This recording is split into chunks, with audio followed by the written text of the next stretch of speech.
Buenos días, queridos estudiantes, queridos alumnos de nuestra modesta casa de estudios, Uribes School. En esta oportunidad, para poder llegar a ustedes a través de este medio. Quien les habla, quien les saluda, el profesor encargado del curso de Historia Universal. Tenemos que continuar nuestras labores académicas, siendo responsables y objetivos también a la vez, y cumpliendo con cada una de las indicaciones que se nos están brindando a través de nuestros tutores. Asimismo, queridos estudiantes, ya no hay excusas para poder tener uno que otro inconveniente al momento de presentar sus tareas. Con esta indicación nos vamos a quedar y vamos a pasar a una última indicación para poder dar paso al inicio de nuestra sesión. ¿Sí? ¿Qué indicación queremos dar? ¿Qué indicación vamos a dar? La indicación que vamos a dar es primero, por favor, continuar acatando lo dispuesto por el presidente, continuar sumándonos, siendo empáticos, siendo asertivos, tanto usted, querido alumno, como también el padre de familia que quizás nos esté escuchando, siendo responsable, ya que hoy estamos viviendo momentos difíciles. Compatriotas están perdiendo la vida. Hay muchos enfermos en los hospitales, pero queridos estudiantes, la responsabilidad parte de uno. Entonces yo necesito que ustedes se sumen a eso y que también no se olvide de que tiene que orar. Haciendo una pausa antes de poder dar inicio, de compartir este tiempo brevísimo siempre con ustedes, quiero que por favor lo tengan presente. ¿Sí? Bien, queridos alumnos, haciendo un punto aparte, queridos alumnos, vamos a continuar con nuestro tema. Estamos todavía en la edad antigua. Yo estimo que todo este año hablemos de esta gran edad, una de las primeras edades de la historia, la edad antigua, según la periodificación histórica que nosotros estamos trabajando, ¿no? La periodificación histórica europea. Ahora, queridos estudiantes, vamos a continuar conociendo más sobre esta nueva civilización que hemos estado tratando en el video anterior, que es la civilización china. La segunda parte de esta civilización la vamos a desarrollar el día de hoy, no sin antes, como se dice, aplicar el método historia. ¿Qué quiere decir el método historia? Vamos a conocer el pasado para comprender el presente y proyectarnos al futuro, para desarrollar la sesión y poder tener un orden y entender a esta civilización. Es necesario que nos remontemos a lo que estábamos hablando anteriormente en el video anterior. Vamos a comprender dónde nos hemos quedado y vamos a empezar a proyectarnos. Vamos a continuar estudiando. Sabiendo esto, queridos estudiantes de primer año de secundaria, vamos a desarrollar nuestro tema, ¿sí? Muy bien. Empecemos. La clase pasada hablábamos de esta civilización, ¿cierto? De una civilización milenaria, civilización con grandes aportes culturales para la humanidad, aportes inmensos, con una arquitectura espectacular, con una cerámica espectacular. La clase pasada hablamos un poquito en qué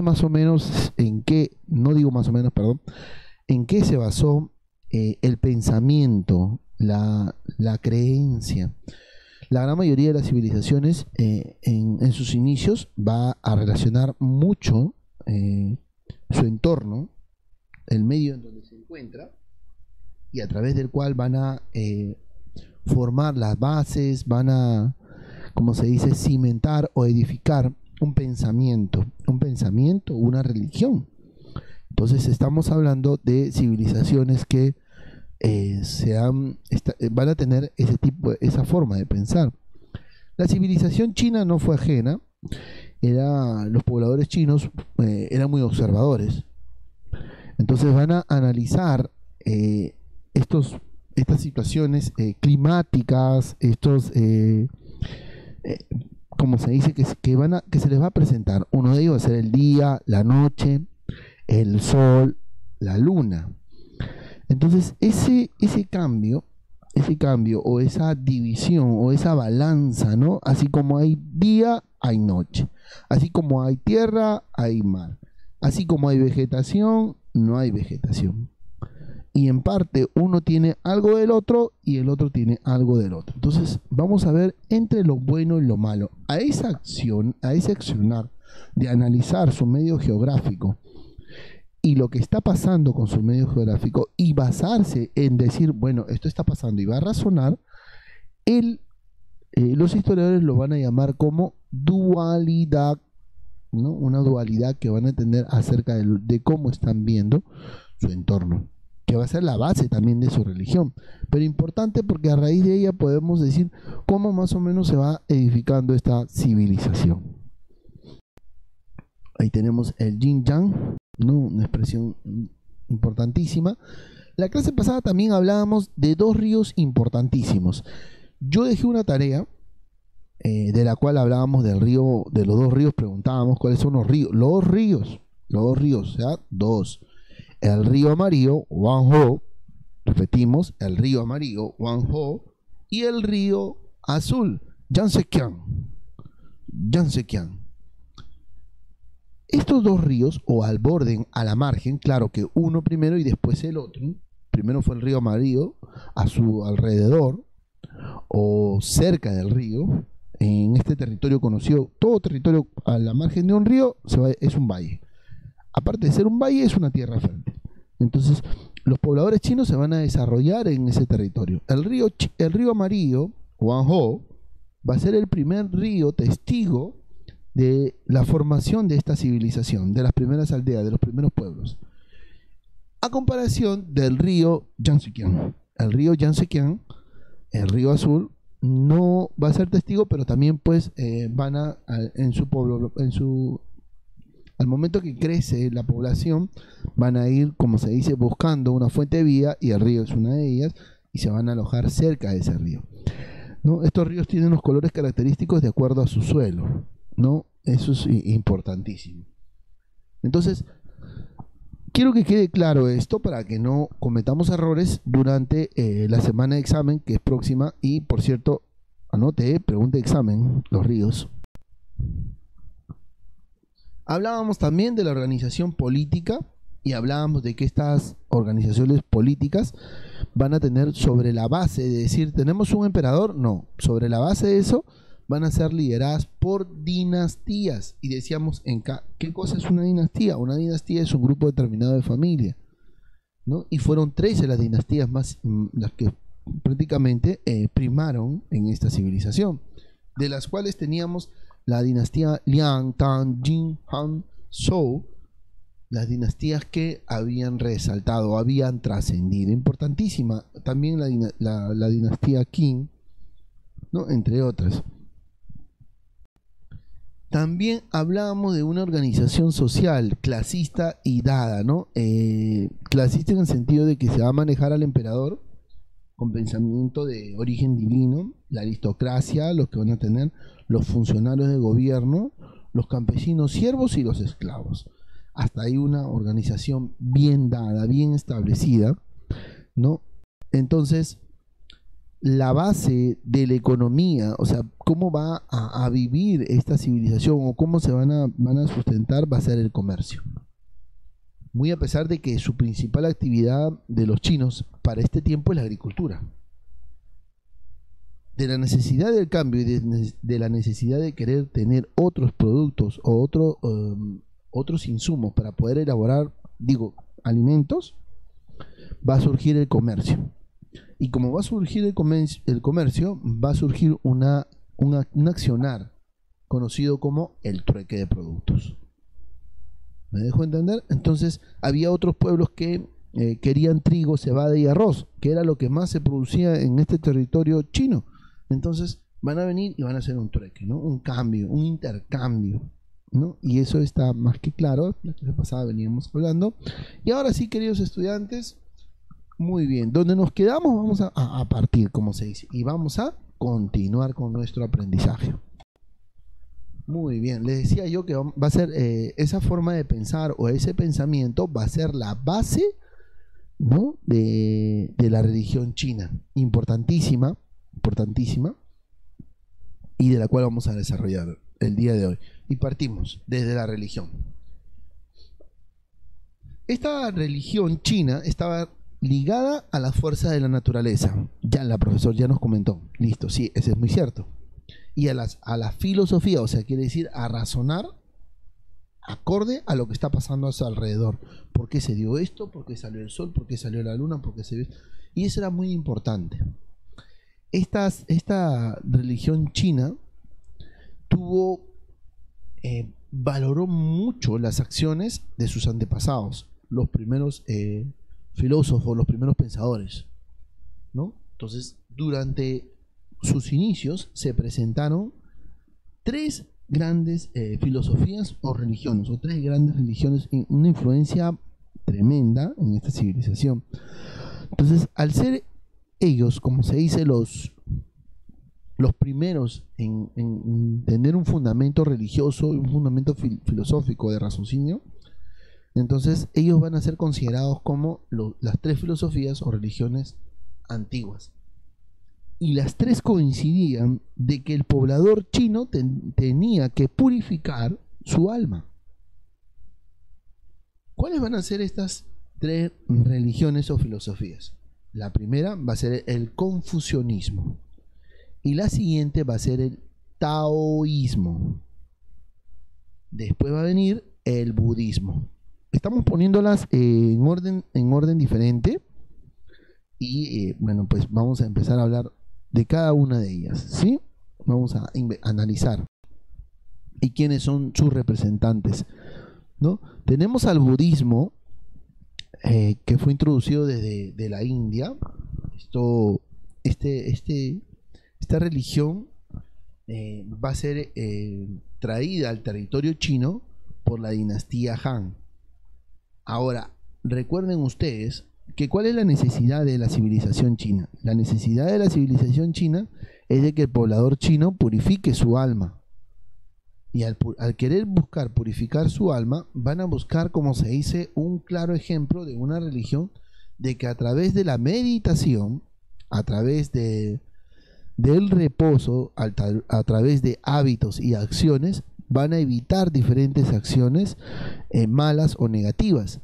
Entonces es así que el budismo llega a influenciar en este territorio, en el territorio chino, en el siglo 600, prácticamente estamos hablando del siglo 7 antes de Cristo, en el cual pues el budismo se introduce en los pobladores chinos y así busca, como les decía hace un ratito, evitar las malas acciones. Entonces estas malas acciones van a traer consigo de que no sea la búsqueda de una sola religión, sino va a haber otras personas que se van a encargar de querer buscar, conocer y saber sobre otras religiones importantes que le van a permitir, como se dice, ir trayendo control. Profesor, ¿esto quiere decir de que hasta antes que suceda las influencias de estas religiones en China, se va a vivir un tiempo difícil? Sí.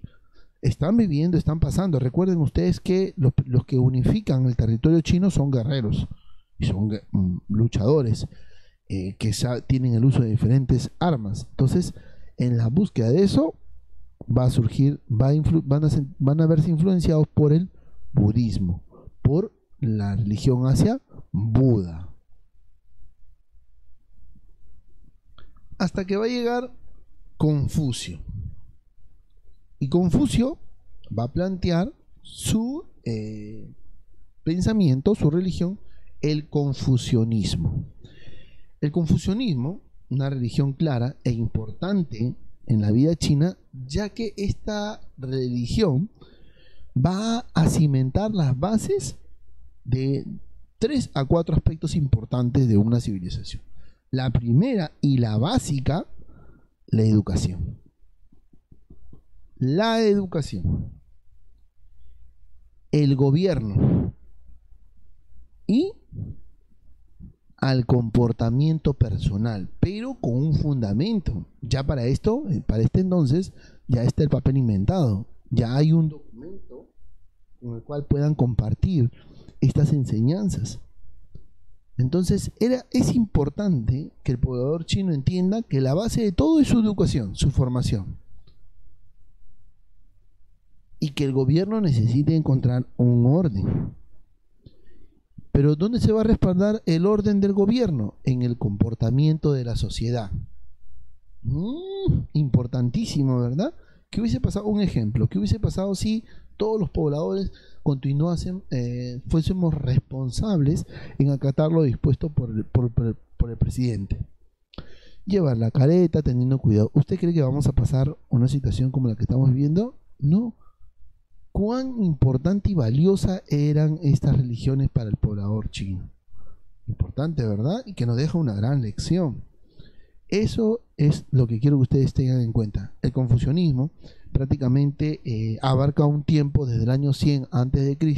al año 1900 después de Cristo.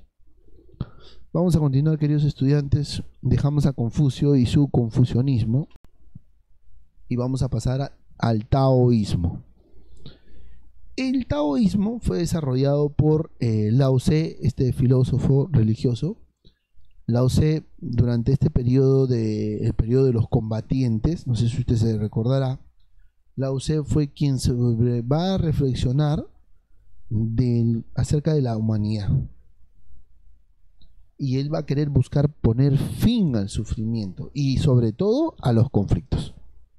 Así que el taoísmo, ¿no?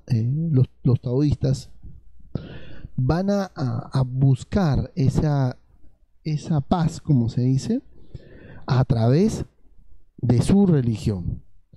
Entonces, ¿cómo piensa el hombre taoísta? El hombre taoísta cree en lo que el hombre debería vivir en armonía con la naturaleza. Importantísimo, ¿no? Que el hombre debería vivir en armonía con la naturaleza. La base de este pensamiento y el Lao Tse prácticamente comprendía, ¿no? Como en un principio les estaba contando acerca del día, la noche, esta dualidad. Él agrega eso porque analiza la dualidad que hay y trata de que el hombre vaya a la par con la naturaleza y sobre todo continúe en armonía. Importantísimo. Lao Tse. Vamos a continuar hablando acerca de la arquitectura. Primero vamos a mencionar, ¿ya? Vamos a mencionar.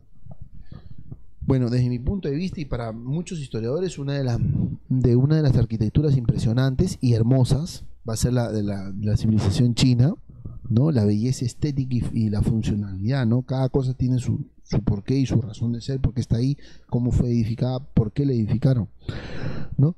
Y dentro de ella vamos a tener las pagodas, que más adelante les voy a enseñar que es un tipo de construcción. Miren el cursor. Este tipo de construcción se llama pagodas.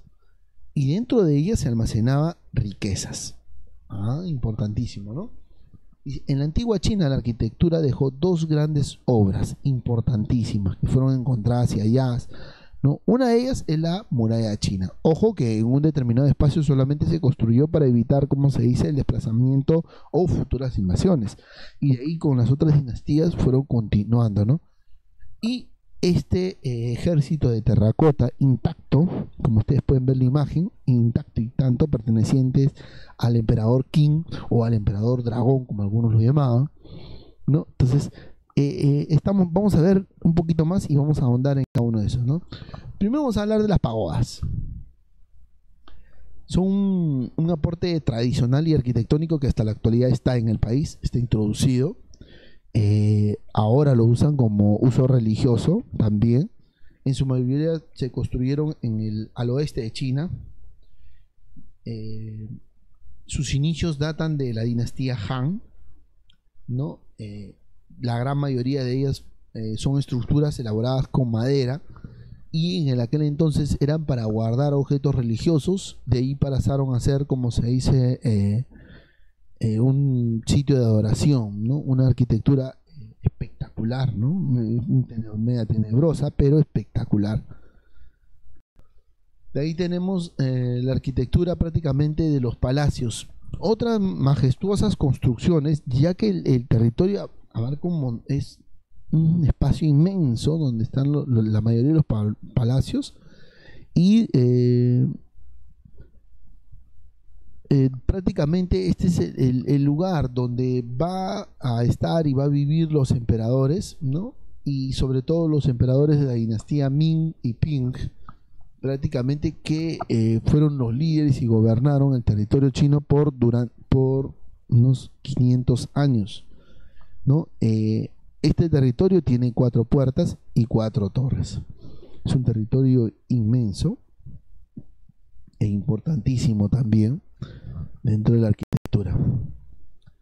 Ahora, hace un ratito hablábamos también de lo majestuoso que era la arquitectura, y uno de esos majestuosos era la elaboración de este descubrimiento en el año 1974 cerca de Xi'an. Esto es parte de la tumba del emperador Qin Shi Huang, ¿no? Y prácticamente dentro de esta tumba se encontró 7000 figuras de guerreros de terracota en posición de batalla o tamaño real. Caballos, carros de guerra y diferentes utensilios fueron encontrados, ¿no? Ahí les he plasmado las imágenes. Imagínense, miren, 7000 soldados de terracota, increíble, los soldados de arcilla. Ahora, algunos historiadores afirman que estos soldados eran desplazados y colocados también en cierta parte de las murallas que se había mandado a construir también, ¿no? Como para contrarrestar a los que, o confundir a los que fuesen a invadir este territorio. No son suposiciones que algunos historiadores plantean, pero que es necesario también mencionarlos a ustedes. Asimismo, vamos a ver la muralla china. 7240 kilómetros prácticamente se extiende esta muralla, ¿no? Se inicia con la dinastía Qin, quien ordena la construcción, y las dinastías siguientes van a continuar. Uno de sus primeros objetivos fue evitar las invasiones extranjeras y querer otras naciones invadir y dominar al territorio. Es así que durante la dinastía Qin se manda a construir esta muralla china, ¿no? Y de la cual tenemos, como se dice, considerada una maravilla de la construcción, increíble. Tenemos las imágenes, el área donde prácticamente bordea esa muralla y de la cual se puede apreciar hoy en día, como se dice, ¿no? Esta va a estar cerca al mar amarillo, hasta Xianjiang. Entonces, importantes, queridos alumnos, que ustedes sepan y tengan este punto, este dato importantísimo acerca de la muralla china.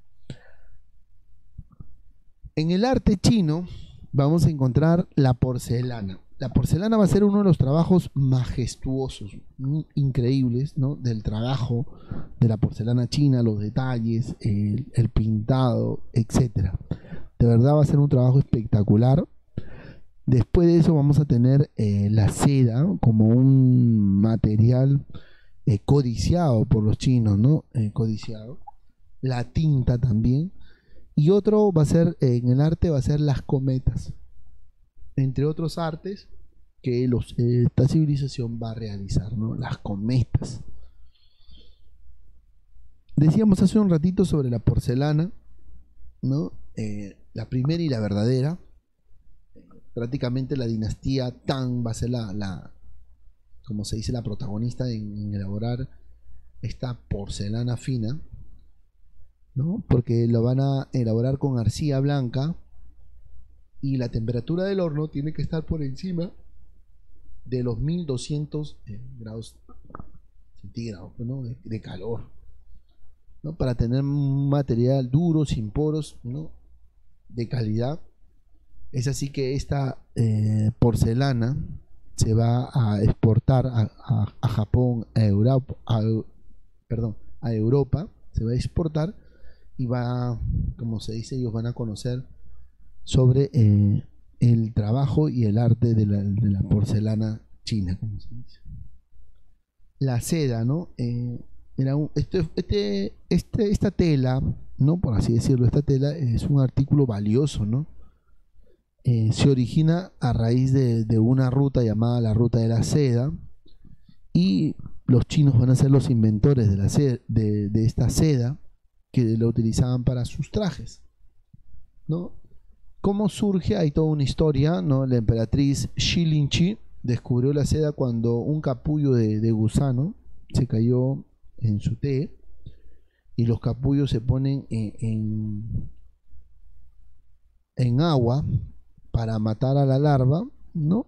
Y se enrolla y se secan, como se dice.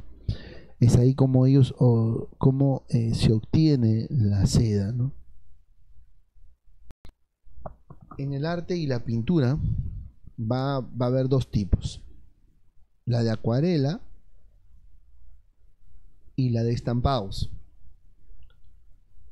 Los orígenes de esta pintura van a prácticamente a remontarse también desde sus inicios, va a ir cambiando, o sea, va a ir evolucionando, ¿no? Estos dos tipos de arte y de pintura, acuarela y estampados. Ambos son importantísimos, ambos nunca se entraron en peleas o disputas, pero no, ambos son importantísimos y son parte del arte de la civilización china. Estamos llegando a la parte del campo de la medicina, un campo científico importantísimo, ¿no?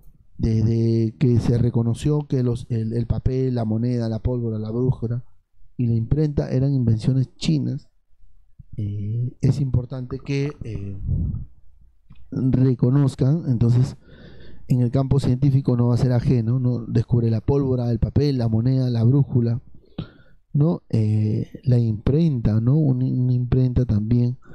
Entonces vamos a darnos cuenta que estamos ante una civilización de manera que tiene aspectos o manifestaciones culturales importantísimas, que son protagonistas de la creación e invención tanto del papel, la moneda, la pólvora, la brújula y la imprenta. Asimismo, queridos estudiantes, vamos a conocer un poquito la brújula. Tenemos el dato de esta brújula, pero hay otro dato que los historiadores también piensan: que los chinos empezaron a utilizar la brújula en una cajita con agua y un corcho con aguja, ¿no? Que fueron una de las primeras, como se dice, brújulas de la historia, ¿no? Su uso, ¿no? Su uso de esta brújula fueron plasmados en documentos chinos, ¿no? Entonces, esta dinastía, prácticamente la dinastía Qing,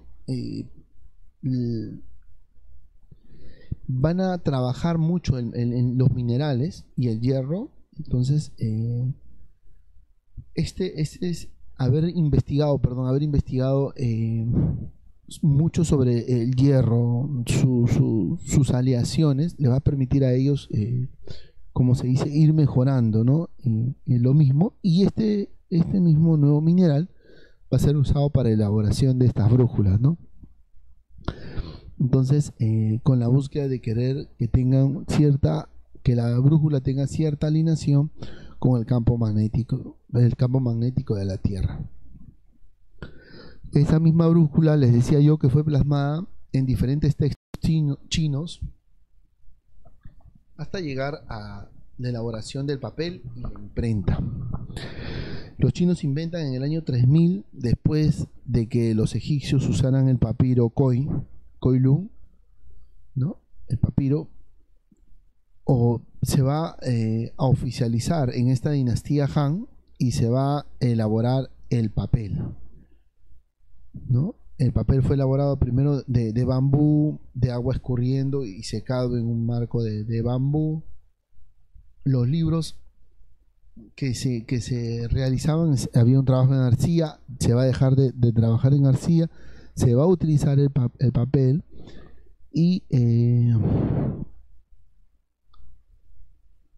esto va a permitir, pues, tener a la mano una fuente de información importantísima, porque en ella se va a plasmar cada uno de los costumbres, elaboraciones, momentos y situaciones. Esto le va a dar, como se dice, cierto despliegue a la civilización china. también como inventan el papel, van a inventar la pólvora en el siglo VIII y se hizo a base de una fórmula, ¿no? De una fórmula, van a extraer el salitre y el azufre, a eso se va a sumar el carbón y estas primeras mezclas van a dar como resultado la pólvora, ¿no? De sustancias prácticamente tóxicas, inservibles, se va a elaborar y va a ser importante porque ellos lo van a usar en su lucha, ellos van a utilizar esta pólvora, la elaboración de las mismas para como se dice, defenderse.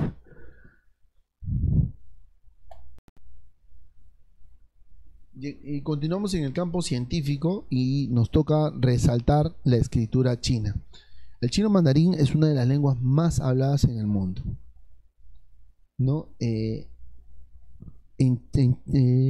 chino no puede ser considerado, como se dice, dentro de las lenguas, como un dialecto símbolo de la gran mayoría de los territorios asiáticos, ¿no? Y va a tener sus características propias. Prácticamente se va a hablar o va a surgir acerca de un tema de una lengua, de una forma de hablar o de un dialecto en chino a partir del año 3000. Diferentes dialectos van a hablarse muy a pesar de que va a surgir uno solo, que es el chino mandarín. Esto prácticamente en la mayoría de las regiones va a aplicarse esa situación de tener, como se dice, diferentes diálogos o maneras de expresarse. Entonces va a comenzar, ¿no? Van a comenzar a querer, como se dice, educar en cuanto al conocimiento de la lengua y lo van a realizar con imágenes o pictogramas, como se dice. Muy bien, queridos estudiantes, hemos llegado a la parte final de nuestro video.